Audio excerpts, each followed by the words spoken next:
Bonjour, bienvenue dans Curieux par nature, le balado qui répond à vos questions sur les sciences naturelles. Je m'appelle Clémentine, je suis vulgarisatrice scientifique à la maison Léon Provencher. Et encore une fois, je ne suis pas toute seule aujourd'hui, je suis accompagnée par deux magnifiques personnes. Je te laisse te présenter. Bonjour, moi c'est Dominique Dumais, je suis la directrice générale à la Maison Provencher et je suis très contente d'être ici aujourd'hui. Mais moi aussi, je suis très contente que tu sois là. Puis on a aussi notre experte du jour. Pareil, je te laisse te présenter. Moi, je m'appelle Camille, je suis étudiante à la maîtrise à l'Université Laval. Merci de me recevoir puis de me faire confiance avec l'éducation des petits mousses qui nous regardent aujourd'hui. Mais merci beaucoup d'être avec nous parce que aujourd'hui, notre sujet, il est vraiment cool. Là, je sais pas, pour ceux qui nous regardent, vous pouvez regarder. Pour ceux qui nous écoutent, tantôt, on a amené plein de crânes différents parce qu'on va parler de l'alimentation des animaux. Et sujet très, très vaste parce qu'il y a plein d'exemples différents. D'ailleurs, ceux qui le regardent, là, vous voyez, il y a plein de crânes différents. On ne sait pas encore ce que c'est, ces petits crânes, mais tu vas nous expliquer ça bientôt. Absolument. Trop bien. Donc, la première question, c'est qu'est-ce que c'est un régime alimentaire? Qu'est-ce que c'est l'alimentation, finalement? Un régime alimentaire, en fait, c'est juste un mot compliqué pour dire qu'est-ce qu'on mange. Donc, comment je pourrais vous l'apporter?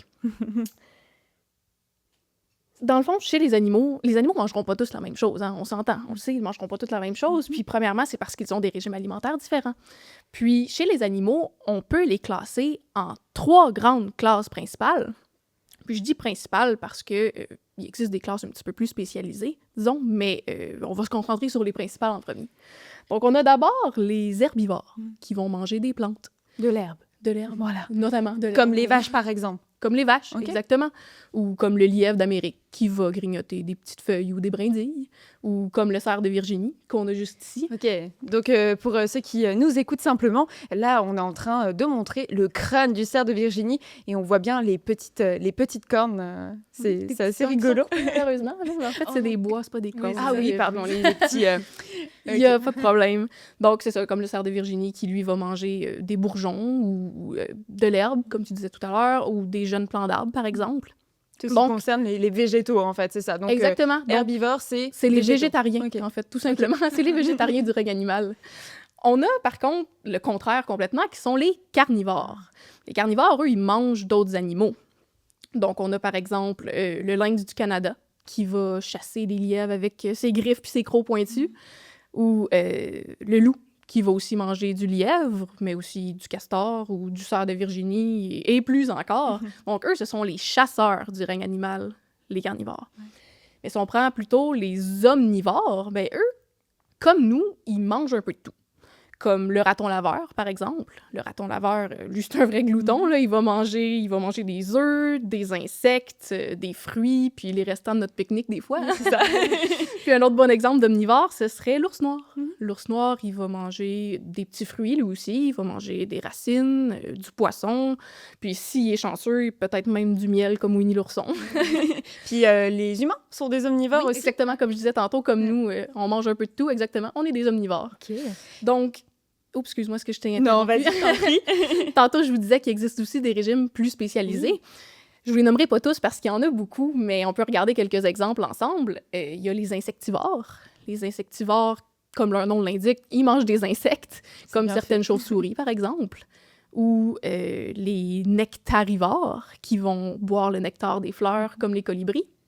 Et il existe aussi des frugivores qui vont surtout manger des fruits, aussi comme certaines chauves-souris ou certains oiseaux. Okay. Donc, chaque animal a un menu qui est adapté à son corps, à son habitat, puis à ses besoins. C'est comme si la nature avait inventé plein de régimes alimentaires différents pour que tout le monde puisse se nourrir sans se marcher sur les pattes. On n'a pas les mêmes ressources. Exactement. Grâce à cette diversité-là, ça fait en sorte que les animaux peuvent vivre dans un même endroit sans tous vouloir la même chose. Parce que si tout le monde voulait la même chose, il n'y en aurait pas assez pour tout le monde, puis ça ferait de la chicane. Bien sûr. Puis dans tous les mots que tu as cités, à chaque fois, j'entends le mot « vor ». Le mot « vor », en fait, ça signifie que ça mange cette chose-là. Exactement. Donc, ça peut être intéressant des fois, si on ne sait pas trop ce que ça veut dire. Déjà, on a « vor » qui veut dire ça mange ça. Puis ensuite, le début du mot, c'est ce qu'il mange, en fait. Exactement. Donc, piscivore, par exemple, qui mange des piscines. Poissons. Non, des poissons. Exactement. On a phytophage aussi. Donc, c'est un autre type de mot qu'on peut trouver. Donc, c'est ça. Absolument. Ou des granivores, qui mangent des graines. Pour les oiseaux. oiseaux, par exemple. Exactement. Ou des folivores qui vont manger des feuilles, comme le koala, par C'est exemple. vrai. On a aussi une question, c'est pourquoi on a besoin de manger, finalement? Pourquoi on a besoin de manger? Ouais. Parce qu'on a besoin d'énergie. On en a besoin pour vivre, absolument. C'est aussi Parce que simple c'est le que fun, ça. manger. Bah oui, c'est vrai. Ouais, c'est le fun, mais les animaux le font surtout par nécessité. Tu sais, les animaux, c'est pas... nous, on est chanceux, on peut choisir ce qu'on mange, on peut manger des choses différentes tous les jours, mais les animaux, leur alimentation dépend beaucoup de ce qu'ils trouvent dans leur milieu. C'est comme... comment je pourrais vous expliquer ça? Tu sais, un animal peut pas manger ce qu'il n'y a pas devant lui. Là. Bien sûr. Donc, c'est un peu comme si toi, tu te promenais en forêt en plein mois de janvier, puis tu te dis, il me semble que je mangerais bien des petites framboises sauvages dans un petit buisson. D'après moi, tu vas rester sur ta faim, Ouais, puis tu c'est trouveras ça. pas grand-chose, parce que C'est c'est sûr. en plein hiver, il y en a pas de petites framboises. Mais c'est la même chose pour les animaux. Si on prend, par exemple, le caribou qui habite dans le nord du Québec, ben, il fait très froid dans le nord du Québec, puis il y a pas beaucoup de végétation. Donc, le caribou, ce qu'il va surtout manger, c'est du lichen. Le lichen, c'est ce qu'on voit des fois qui recouvre les arbres, les roches ou le tronc des arbres. C'est comme gris-vert un peu. Ben ça, il en existe plein de sortes. Puis il y a une sorte en particulier que les caribous aiment bien manger. En fait, je dis aiment bien manger, mais c'est pas nécessairement parce qu'ils aiment ça. C'est parce que c'est tout ce qu'il y a de disponible pour Bien eux. sûr. Oui, Mais c'est si on sûr. prend plutôt le raton laveur que j'ai mentionné plus tôt, le raton laveur, lui, il a pas mal plus de choix là, dans la ville. Il peut fouiller dans les poubelles pour manger des restes, il peut manger des fruits tombés. Donc lui, c'est un vrai opportuniste. Là. Il va manger tout ce qui est capable de mettre la patte dessus. Il peut creuser mon terrain pour aller manger les vers blancs. Il fait ça, le raton laveur, sur ton terrain? En tout cas, il y a beaucoup de trous. Oui, aussi, c'est ça, ça mange des insectes, donc ça se peut fort bien. Il y Donc, a- le menu d'un animal dépend beaucoup de ce qu'il trouve dans son milieu, puis vu que les milieux sont très différents les uns des autres, ben ça fait aussi en sorte que les régimes alimentaires sont très différents les uns Bien des sûr. autres. On trouvera pas la même chose dans une ville que dans une forêt ou dans une rivière ou à la montagne, là, par exemple. Puis tu parlais des opportunistes, il y en a aussi peut-être que les enfants connaissent bien, c'est le goéland. Le goéland, il mange tout et n'importe quoi. Et puis des fois, je donne toujours un peu cet exemple-là. Parce qu'une fois, je faisais une animation à la maison Léon Provencher, juste à côté d'un parc. Puis là, je vois un goéland en train de fouiller dans un pick-up. Puis je le regarde, je me dis, qu'est-ce qu'il fait? Puis en fait, il était en train de manger le déjeuner du pauvre gars qui travaillait. Et puis il est parti avec son déjeuner, quoi. Donc le pauvre gars, il s'est retrouvé sans petit-déj. Donc c'est un peu triste quand même. Mais là, on voit bien justement que c'est des animaux qui sont assez opportunistes. Exactement. Finalement. Ils vont manger ce qu'ils vont trouver directement, puis souvent, ça va être de la nourriture que nous, on laisse traîner, malheureusement. Là, on parle donc des animaux opportunistes, mais on va revenir sur les régimes alimentaires plutôt spécifiques, donc les carnivores, les herbivores, les omnivores. Justement, je pense qu'on va utiliser nos petits crânes qui sont juste devant nous. Pourquoi les animaux, ils ont un régime alimentaire spécifique? Pourquoi, mettons, un castor pourrait pas manger des frites, par exemple? C'est parce que leur corps est adapté à ce qu'ils mangent. Donc, comme je vous disais tantôt, c'est ça, c'est adapté à son habitat, puis à ses besoins, etc. Mais c'est ça, les dents, tout dépendant de ce qu'on mange, pas de ce qu'on mange, nous, nos dents ne changeront pas de forme. Tous les humains ont les mêmes formes de dents, mais eux, oui, ça va changer selon leur régime alimentaire. Donc, si on prend, par exemple, le castor. OK. Qu'on a ici, ceux qui ne voient pas la caméra, le castor, il y a... ceux qui l'écoutent plutôt que de regarder, en fait. Le castor, il y a des incisives, c'est-à-dire des dents en avant qui sont oranges, comme on peut voir, puis ils sont très, très, très solides. Puis ça, c'est parfait pour ronger le bois, parce qu'on sait que le castor, ça ronge du bois. Donc lui, c'est comme s'il y avait des scies dans la bouche. Alors que si on prend plutôt un carnivore, comme ce qui ressemble à un coyote ici, le carnivore, lui, il va avoir des dents pointues pour déchiqueter la viande, attraper ses proies, etc. Alors qu'un herbivore, comme le cerf de Virginie ici, juste pas le briser. Le cerf de Virginie, lui, en fait, il est bien particulier. Hein? Il n'y aura même pas de dents en haut, en avant, le cerf de vrai, Virginie. oui. Il y a juste une espèce de plaque dure. Donc lui, il va arracher les végétaux, puis après ça, il va aller les broyer avec ses dents larges en arrière, comme des rouleaux à pâte. Donc, selon ce qu'un animal mange, les dents n'auront pas toutes la même forme. Que tout est fait pour que ça fonctionne bien, en fait, sur le corps des animaux. Attends un petit peu, je vais le déposer tranquillement. On veut pas les briser. Non, c'est Merci beaucoup. Puis c'est ça, donc je dis que tout est fait pour que ça fonctionne bien, dans le sens que si un herbivore essayait, avec ses dents plates et larges, de déchirer ou de mâcher de la viande, il y aurait beaucoup de difficultés. sûr. Surtout pas de dents en avant, là, ça va être... Oui, c'est ça, encore plus. Alors qu'un carnivore aurait aussi beaucoup de difficultés à broyer des végétaux avec ses petites dents pointues. Ben là, je dis petites parce que là, on a un petit crâne, mais ça peut être aussi des grosses dents ça peut être quand même pointues. impressionnant. Mais dans tous les cas, ça va très mal pour le broyer. Moi, j'ai un bel exemple de dent qui ne sert pas à l'alimentation. Alors, dis-nous sous Dominique. Moi, je suis vraiment contente de mon exemple. C'est le narval. Ah oui. Parce que le narval, c'est un cétacé qui ressemble un peu à un beluga. Et il est connu pour avoir la longue corne, je vais l'appeler une corne pour l'instant, en avant. Et en fait, c'est une canine, donc c'est une dent qui pousse, fait qu'on l'appelle le licorne de la mer. Oui. Donc, c'est vraiment... il a une longue corne. Ça peut mesurer jusqu'à 5 mètres. Hey, quand même, hein? C'est vraiment impressionnant. Et ce n'est pas, justement, ce n'est pas une corne, c'est vraiment une dent. Donc, c'est une canine. Il y a même des spécimens qui ont été trouvés, puis il y en avait 2. Ok. Et puis, la raison d'être, ce n'est pas pour s'alimenter, parce que clairement, j'ai une dent qui Mais sort de ma c'est tête, ça ne sert pas à À part m'alimenter. piquer peut-être des poissons, mais c'est Non, tout. ben, là, il est pris. Mais c'est, dans le fond, il y a des nerfs sur cette dent-là, et ça va permettre, par exemple, de détecter si l'eau est salée ou pas. Ah. Puis les mouvements aussi. Puis c'est proéminent chez les mâles, et donc souvent, ça va être pour l'accouplement, pour impressionner avec sa longue dent. Ok. Fait que c'est un bel exemple de dent. Oui, effectivement. Puis ça me fait penser peut-être aux éléphants aussi. Peut-être que les défenses de devant, il me semble que c'est des dents modifiées, peut-être. Oui, il me semble que oui. Ouais, hein. Donc en fait, finalement, ça c'est pareil, ça sert pas forcément à manger. Pour les, bon là c'est un animal qui a disparu, mais pour les tigres à dents de sabre aussi, bon c'est peut-être un peu gros là pour manger. Effectivement. Donc c'est peut-être Mais que c'est pour se défendre. Oui. ou exactement à cause de la sélection sexuelle, donc pour attirer un partenaire. S'il y a des belles grandes défenses, ben là, la femelle a dit, oh, lui, il doit être en santé, Ouais, lui, il c'est doit ça. être fort, lui, il va être capable de me défendre, puis il va me donner des enfants en santé. c'est ça, un petit peu comme le panache des orignaux finalement. Oui, aussi, Plus c'est absolument. gros, plus la femelle se dit ouh là là, ça peut être intéressant. Exactement. Mais Vas-y, je t'en prie. on parlait des dents comme quoi sont adaptées à ce qu'ils mangent, mais les dents, ils font pas tout. Il y a aussi l'intérieur du ventre qu'on appelle le système digestif. Donc, le système digestif sera pas pareil entre un carnivore ou un herbivore. Les herbivores, eux, il y en a certains qui sont ce qu'on appelle des ruminants, comme la vache ou les chevreuils, par exemple. Eux, ils vont avoir 4 estomacs. Wow. Donc, oui, 4 estomacs. Ça fait beaucoup là. Ça fait beaucoup. C'est parce que les végétaux, c'est très difficile à digérer. Donc, eux, ils ont besoin de faire ça par étapes, très, très, très tranquillement. Alors qu'un carnivore, lui, ils vont digérer pas mal plus vite, les carnivores. Là. Ils vont avoir un estomac simple, donc un seul, mais cet estomac-là va être très, très acide, ce qui est parfait pour dissoudre la viande. Ouais. Puis, même les oiseaux vont avoir leur propre truc, parce que peut-être que vous le savez, mais les oiseaux, ça n'a pas de dents. Bien sûr. Mais il y en a certains qui ont quand même trouvé un truc pour broyer leur nourriture pour que ce soit plus facilement digestible. Puis ce qu'ils vont faire, ces oiseaux-là, c'est qu'ils vont avaler des petites roches. Puis ces petites roches-là vont aller se loger dans son gésier, qui est une espèce de poche à l'intérieur du ventre qui est faite pour écraser la nourriture.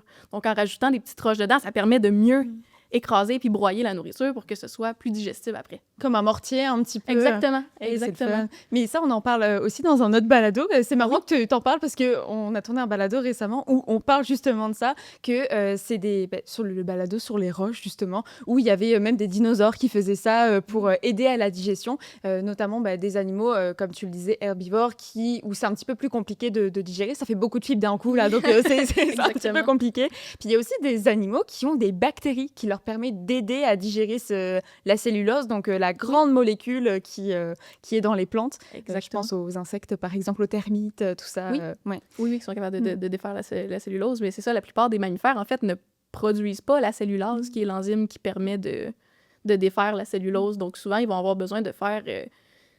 en fait, d'avoir des bactéries ou des champignons spéciaux dans leur ventre qui vont produire la cellulose puis qui vont permettre de défaire après ça de la cellulose ou de transformer la cellulose en nourriture digestible pour l'animal, en fait. C'est ça. Donc, le corps est bien fait quand même pour ces animaux-là. Je vous propose qu'on commence à répondre aux questions des enfants. Est-ce que ça vous dit? Absolument. Oui, super. On va commencer vraiment... Là, on parlait de fibres, justement, donc c'est parfait. Est-ce que l'alimentation influe sur le type de crotte? C'est des questions d'enfants, hein? Oui, c'est ça. C'est des questions d'enfants, mais c'est très pertinent comme question. Moi, je me suis jamais posé la question, puis en vrai, maintenant, j'ai envie de savoir mais la oui, réponse. absolument. En fait, ce qu'un animal mange, ça va changer la taille, la forme, la couleur et même l'odeur de leurs crottes. Les crottes, c'est un peu comme les indices laissés par les animaux dans la nature, puis vous allez comprendre pourquoi je dis ça. On va y aller avec des exemples. Un exemple qu'on connaît tous bien, la vache. On le sait, hein, la vache, elle fait des grosses bouses bien molles, bien rondes comme des galettes. Pourquoi? Mais comme je viens de vous expliquer, la vache, elle a 4 estomacs, puis les végétaux, ben l'herbe surtout, c'est très difficile à digérer. C'est bien plein de fibres. Donc elle doit vraiment faire mijoter ça pendant des heures, comme une grosse soupe dans ses estomacs. Donc évidemment, ce qui va ressortir après, ça va un petit peu ressembler à ça. Alors que si on prend plutôt un carnivore, les carnivores, eux, ils mangent de la viande. Donc, les crottes vont souvent être plus petites puis plus foncées, puis des fois, on va même trouver des poils et des os dedans. Ça sonne un peu dégueu, mais pour les scientifiques comme moi, c'est très, très utile parce qu'on peut savoir qu'est-ce que l'animal avait mangé. Bien on peut sûr, savoir à quel animal appartiennent les petits os, les petits poils. C'est vrai. Puis, drôle de fait, je fais une petite parenthèse, là, les champions de la crotte bizarre, ce sont les lagomorphes. Les lagomorphes, c'est tout ce qui est lièvre, lapin, etc. Puis eux, ils font 2 types de crottes. Les premières crottes, ils vont être comme toutes molles puis visqueuses un peu, puis ces crottes-là, ils vont les remanger. Oh! Oui, vous m'avez bien compris, ils vont les remanger. Wow! Pourquoi? C'est parce que les lagomorphes sont pas très bons pour digérer. Donc, quand ils mangent leur nourriture, ils absorbent pas tous les nutriments qu'ils devraient. Donc, les premières crottes qu'ils font, il reste plein de nutriments dedans. Donc, pour pas faire de gaspillage, ils vont les remanger. Donc, les crottes vont faire un 2e passage dans le système digestif pour maximiser l'absorption des nutriments. Donc, après ça, ils vont refaire des crottes à partir de leur première crotte, en fait. Puis ça, on appelle ça la sécotrophie. OK. Donc oui, ce qu'un animal mange va vraiment tout changer des crottes. Incroyable. Puis pour les biologistes comme moi, c'est une vraie mine d'or d'informations. Bien sûr. Parce que juste avec ça, on peut savoir si un animal est stressé ou s'il mange bien, juste en regardant ses crottes. C'est comme une carte d'identité, finalement. Oui, absolument. Puis ça permet aussi de, justement, pour les biologistes, de voir, il y a certains animaux, comme par exemple les strigidés. Quand on parle de strigidés, les hiboux et les chouettes, qui sont des fois plus difficiles à observer. La majorité sont nocturnes aussi. Et les strigidés digèrent aussi, enfin, les oiseaux rapaces de manière différente. Donc, on a les boulettes de réjection. Fait que ce qui se passe, dans le fond, c'est que les strigidés ne sont pas en mesure de... Ils vont avaler la proie toute ronde, par exemple, un petit mulot, ils vont l'avaler toute ronde. Et ils vont pas être en mesure de digérer tout ce qui est de la fourrure, les os et compagnie. Alors, ils vont en faire une petite boulette, bien compacte, et ils vont la recracher. Un peu comme les chats. Oui, c'est ça, les chats, les poils de chat. Fait qu'ils vont vraiment recracher cette boulette-là. Et ça donne vraiment des indices sur leur aire de répartition, justement leur alimentation aussi. Donc, sont où? Qu'est-ce qu'ils mangent? Des fois, si vous vous promenez en forêt, c'est le fun à observer. Il va peut-être avoir des petites boulettes là, au pied des arbres. Fait que là, vous savez qu'il y a un strigidé, donc il y a une chouette ou un hibou proche. Puis d'ailleurs, on fait une animation à la Maison Léon Provencher où c'est possible de disséquer les petites boulettes de On le fait végétation. souvent au camp de jour, oui. Oui. Puis Il adore ou... oui, c'est ça. Ils aiment vraiment ça parce que, en fait, des fois, on peut vraiment trouver des squelettes entiers là. Donc, c'est assez impressionnant. On voit même encore les petites dents, tout ça. Donc, on peut dire, ah, bah, tiens, celle-là, elle a mangé un petit mulot ou elle a mangé. C'est comme un petit casse-tête de bio. Oui, hein? c'est ça. vraiment... On s'amuse un peu à la Maison Léon Provencher sur ça. C'est vraiment le fun de faire ça. Il y a un des étés que j'ai travaillé comme auxiliaire de recherche à l'Université Laval où je devais identifier des poils de petits mammifères qu'on trouvait dans les fesses, dans les excréments de renards qui provenaient de l'île Bilot, près des îles de la Madeleine. Puis juste à partir des poils, on était capable d'y aller avec des lames, avec différentes techniques, puis juste avec l'empreinte du poil, parce qu'un poil, ça a des écailles. Puis selon l'espèce, il va avoir des empreintes différentes, ces écailles-là. Puis aussi la médula, qui est comme une partie foncée puis compacte dans le milieu du poil, aussi, qui va être distincte selon l'espèce. Donc, à partir de ça, j'étais capable de savoir à quelle espèce ça appartenait. Donc, c'est vraiment fascinant. C'est vraiment... Pour on peut faire un épisode sel. C'est ça. Sur les fesses et les selles des animaux, c'est parfait. Exactement. D'ailleurs, s'il y en a que ça intéresse, peut-être pour les randonnées en forêt, tout ça, ça peut être sympa. Oui. Il y a des livres directement d'identification des fesses qui existent. Quand on dit fesses, c'est les crottes, en fait. C'est un mot un petit peu plus scientifique, voilà, pour pas dire crottes. Moi, je me suis plongée dans ces livres-là parce que je me suis dit, c'est quand même incroyable qu'il existe des livres de ça, donc c'est assez fou. Puis j'en parlais du coup à Pascal au bureau à la Maison Léon Provencher, puis il me dit, est-ce que tu savais que le wombat faisait des crottes carrées? Ben non, je savais pas. Et ben je trouve ça Des cubes. incroyable. C'est des petites crottes en cubes. Donc voilà, si ça vous intéresse aussi, pareil, allez voir des petites photos. On avait une autre question sur les koalas. Je sais pas si tu connais grand-chose aux koalas. Oui, absolument. Super, génial. Alors tu vas peut-être pouvoir nous répondre. Pourquoi les koalas ne s'empoisonnent pas en mangeant de l'eucalyptus? C'est déjà bien que la personne qui a posé la question sache que l'eucalyptus, c'est toxique. Oui. Parce que, c'est ça, pour la plupart des animaux, c'est très toxique. C'est un peu comme si toi, tu décidais de manger des produits nettoyants pour la maison. C'est un peu dégueu puis pas mal dangereux. C'est ça. Ben, les feuilles d'eucalyptus, dont les koalas raffolent, c'est un peu ça. C'est un peu dangereux. Sauf que les koalas, ils ont comme une espèce de super pouvoir digestif, si je peux dire. Eux, dans leur système digestif, là, dans leur ventre, ils ont ce qu'on appelle un sécum. C'est un organe qui est comme un long tuyau, très long chez le koala. Il peut mesurer jusqu'à 2 mètres. Ah oui, quand même. Oui, c'est très, très long pour un sécum. Très, très long. Puis, dans le sécum, il va avoir des millions de petites bactéries gentilles qui vont agir comme des mini-scientifiques. Ok. Ces mini-scientifiques-là, ils vont venir casser les toxines. Les toxines, c'est ce qui rend les feuilles d'eucalyptus toxiques. Donc, ils vont casser les toxines pour transformer, en fait, les feuilles en nourriture comestible pour le koala. Mais c'est pas facile de faire ça. Ça prend beaucoup d'énergie, puis les feuilles d'eucalyptus, c'est dur à mâcher, puis ça contient pas beaucoup d'énergie. Donc, c'est pour ça que le koala dort beaucoup, beaucoup, beaucoup. Et quand je dis beaucoup, c'est jusqu'à 20 heures par jour. quand même. Les chanceux. Ouais, c'est ça. On aimerait bien là, dormir 20 heures. Jusqu'à 20 heures par jour, puis ils font ça parce que ça leur permet d'économiser leur énergie pendant que leur ventre fait le gros du travail. Ok, Donc, c'est pour ça. Oui. Ok. Donc, est-ce qu'il y a quand même est-ce que tu sais s'il y a beaucoup d'animaux qui ont comme des alimentations spécifiques, mettons, à un seul arbre, par exemple, le koala, il est spécifique à l'eucalyptus. Est-ce qu'il y a d'autres animaux comme ça qui mangent qu'une seule espèce d'arbre ou qu'une seule espèce de plante? Rapidement, comme ça ne me vient pas. Ça, c'est une bonne question aussi. Oui, absolument. Ben, C'est une question moi, que j'avais j'aimerais un- réfléchir. J'avais un exemple, mais c'était pas une alimentation unique, mais c'est les dendrobates. Ah Qui, oui. eux aussi, se nourrissent d'insectes qui sont toxiques. Mais par la suite, ils vont transformer, dans le fond, les toxines des insectes qui le digèrent.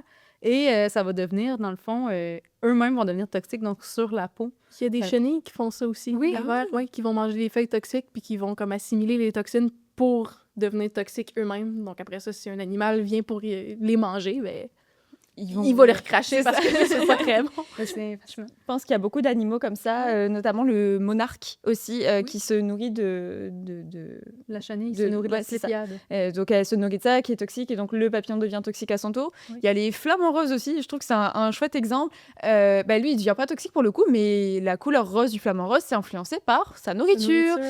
Donc il y a plein de petits exemples comme ça, comme quoi l'alimentation, c'est vraiment super important pour les animaux, parce que même ça peut leur donner des super belles couleurs. Ensuite, on avait une autre question de Louis qui nous demande: est-ce qu'il existe des animaux qui mangent du bois ou du plastique? Oui, il y a des animaux qui mangent du bois, comme le castor ou les termites, mais il y en a très peu qui peuvent digérer le plastique. Il y a certains insectes bien particuliers, comme le ver de cire, par exemple, qui peuvent en ronger un peu, mais ce ne sera pas leur nourriture naturelle, ni ce ne sera pas bon pour eux non plus. Donc, si on commence par le bois. Les termites que je viens de vous mentionner, ce sont les champions du bois. Là. Eux sont capables de digérer le bois, comme tu disais tantôt, grâce à la cellulose, qui est des bactéries qu'ils ont dans leur système digestif, qui va transformer la cellulose en nourriture. La cellulose, c'est ce qui rend le bois très dur. Ou les castors, bon, ils mangent pas vraiment le bois. Là. Ils vont manger certaines parties, mais il mangera pas un tronc d'arbre au complet, le castor. Là. Il y a des parties là-dedans qu'il peut pas manger.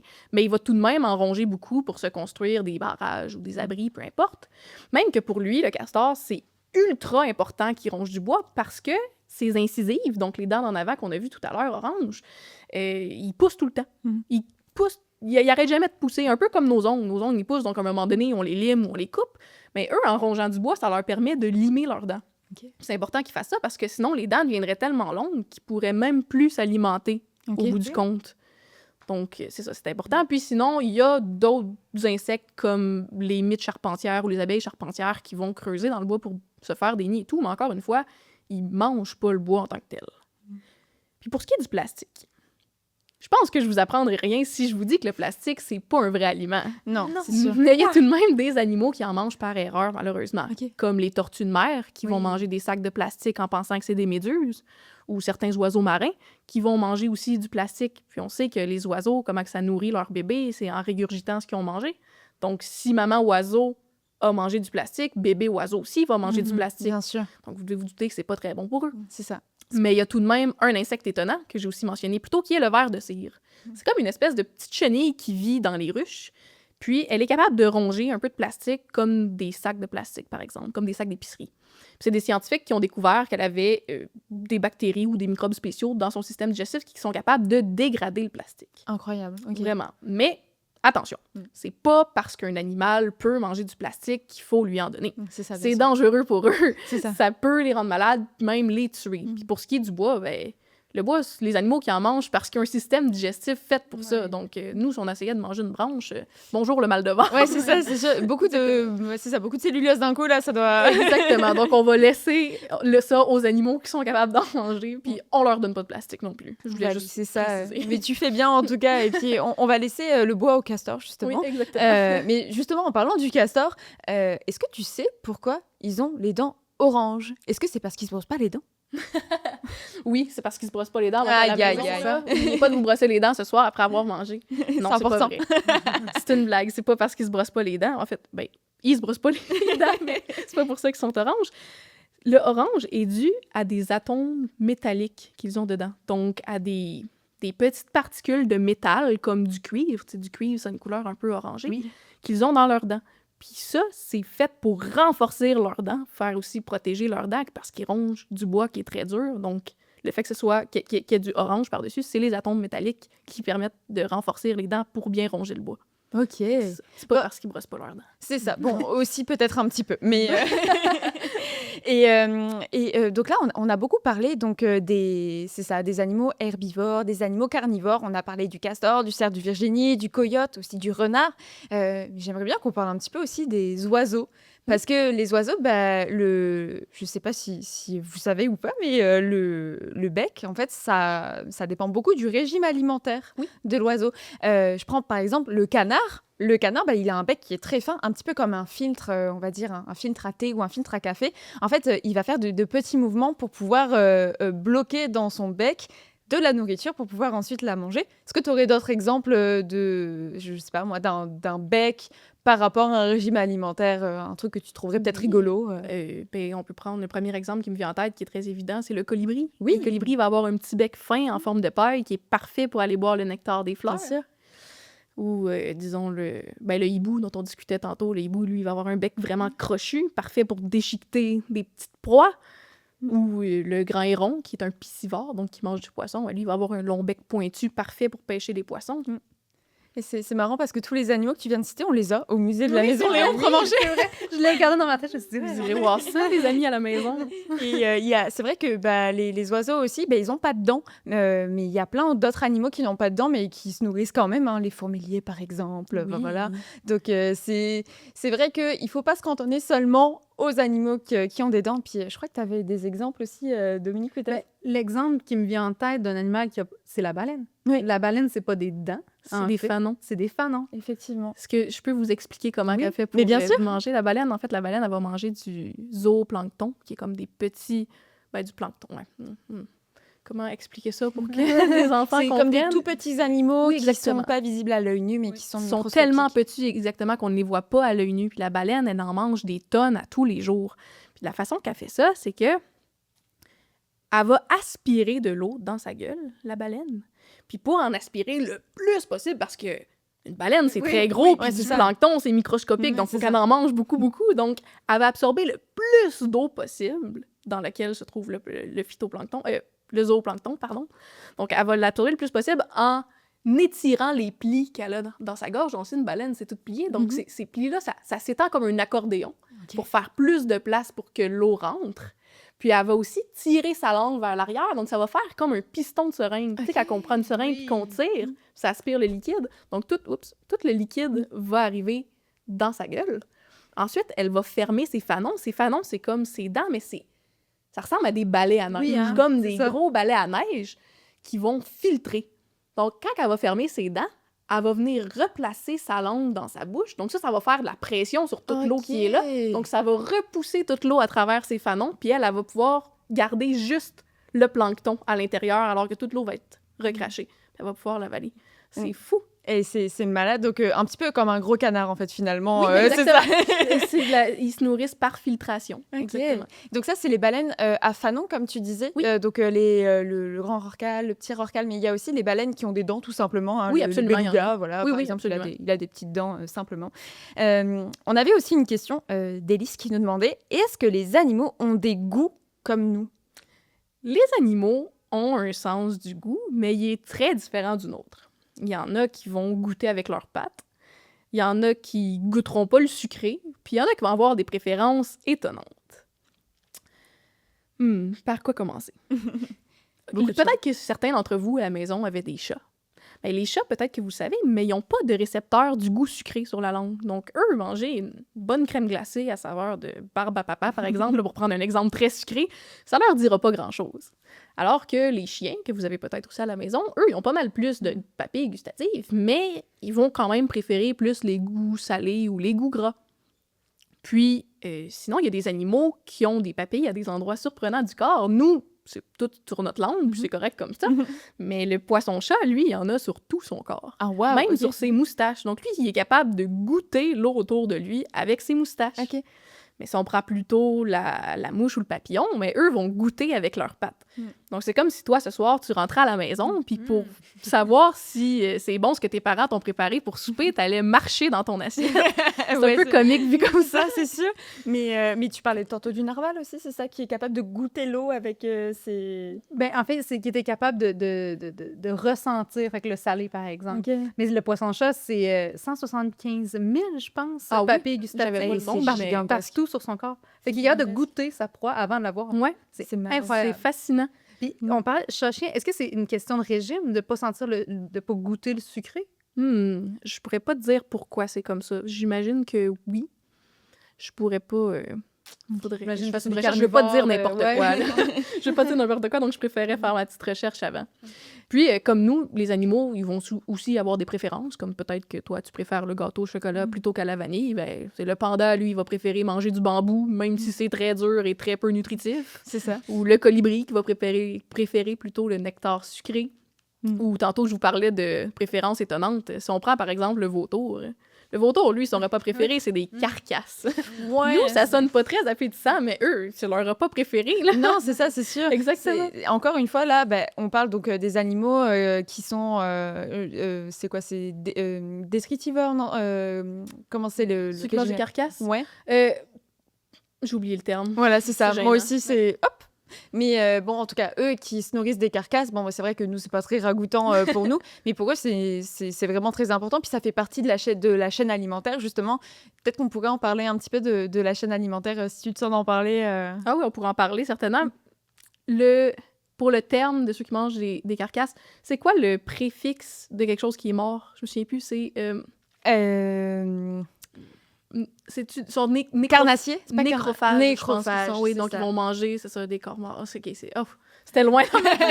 Mais voilà, encore une fois, là, on a le suffixe phage, donc qu'on retrouve dans phytophage. Donc, ça veut dire manger. c'est ça, donc on le retrouve aussi. Donc là, encore une fois, bon, on peut retrouver les termes même si on les oublie un petit peu. Oui, c'est ça, Si on exactement. veut un exemple du vautour au Québec, on a le rubus à tête rouge. Oui, absolument, le rubus à Donc, tête rouge qu'on voit souvent, peu importe où. En fait, il y en a partout. Son aire de répartition est partout au Québec. Là, c'est souvent l'oiseau qu'on voit faire des cercles Qui dans a le une ciel. envergure, là, qui a Ah oui. des ailes d'un bout à l'autre de près de 2 mètres. C'est Exactement. gigantesque. Une tête toute nue, pas de plumes, et très rouge. tête rouge. Il y en a qui le trouvent laid, moi je le trouve adorable. Oui, puis on l'a justement dans le musée, on en Ah a un du rubus à tête rouge. Et donc, à chaque fois, les gens nous demandent pourquoi est-ce qu'il n'a pas de tête. Enfin, pourquoi, pardon, il a une tête là, mais pourquoi est-ce qu'il n'a pas de plumes sur sa tête? Ben, c'est pour manger, pour pouvoir se nettoyer, parce que c'est un animal qui est très propre, même s'il mange des animaux morts. Voilà. C'est souvent un préjugé qu'on a que...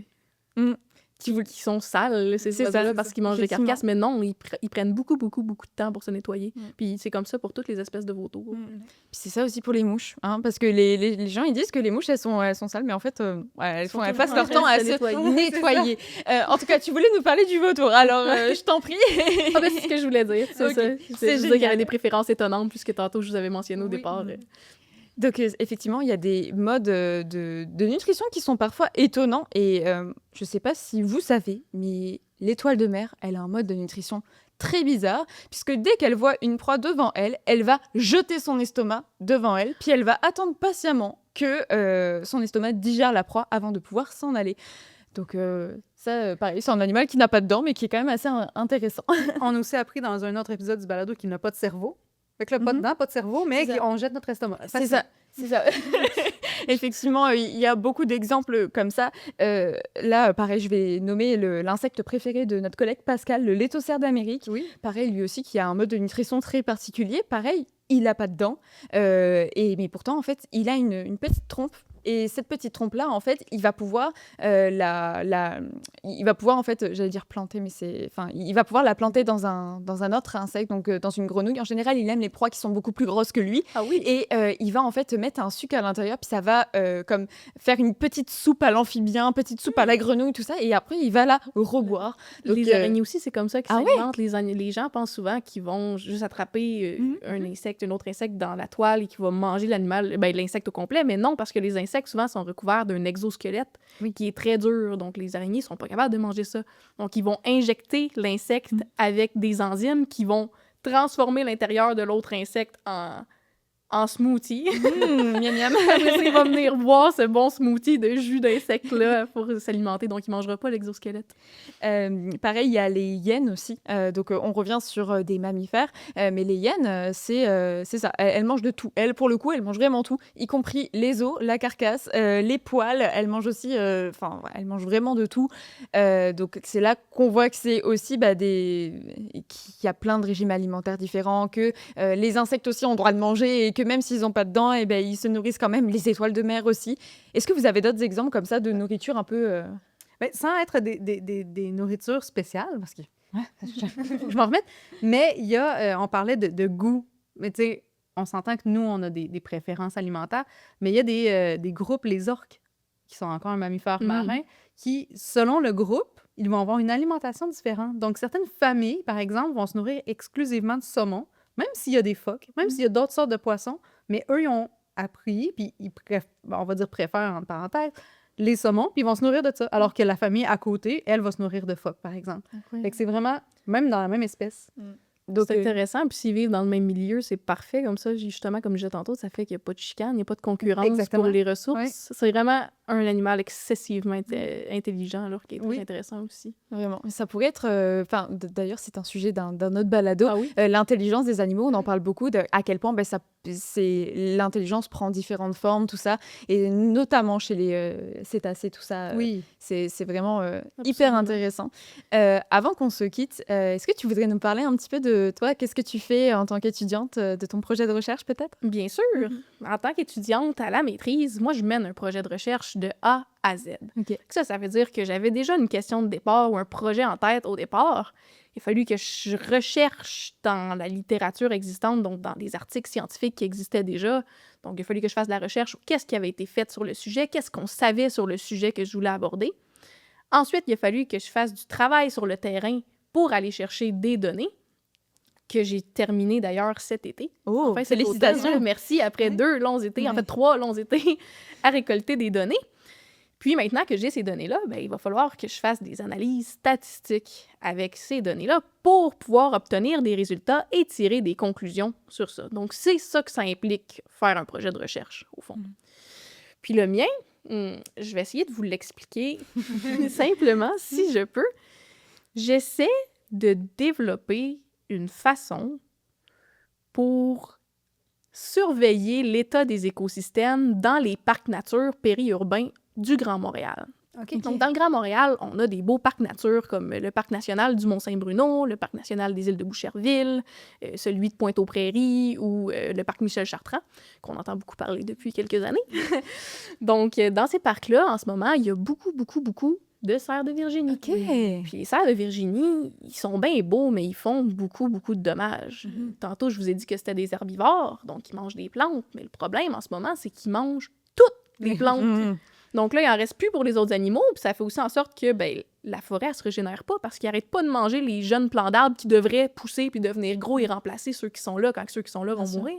Mais là, en ce moment, ça se fait pas parce que les cerfs mangent tout. Donc, à cause de ça, depuis 2 ans, il y a des campagnes de contrôle des populations de cerfs, donc pour diminuer un peu le nombre de cerfs dans les parcs. Ça a commencé depuis 2 ans, ça. Puis moi, j'ai des données qui datent de avant le contrôle des cerfs, donc quand les cerfs broutaient encore tout, et j'ai des données après qu'on ait commencé à brouter le cerf. Puis mon but... à brouter le cerf. Après qu'on ait commencé à contrôler le cerf. Non, c'est pas en le broutant qu'on l'a contrôlé. Puis moi, je vais comparer les données avant versus après le contrôle des cerfs pour voir si on voit des différences au niveau de la végétation. Parce que ce que j'ai fait, moi, pendant ces 3 étés-là, c'est que j'allais planter des arbres, beaucoup de petits arbres, là, jusqu'à 480 par parc. Ah oui, quand même. Oui. Puis, je prenais des mesures sur ces arbres-là. Donc, leur hauteur, je notais est-ce qu'ils ont été broutés par le cerf ou quoi que ce soit. Donc, je revenais à tous les mois, à chaque été, prendre les mêmes mesures pour voir comment les plants évoluaient. Puis, je vais utiliser toutes ces mesures-là, puis les comparer d'une année à l'autre pour essayer de trouver si on voit vraiment une différence, si l'écosystème est plus en état de se régénérer, si les arbres seraient plus en état de remplacer les gros arbres après ça, oui.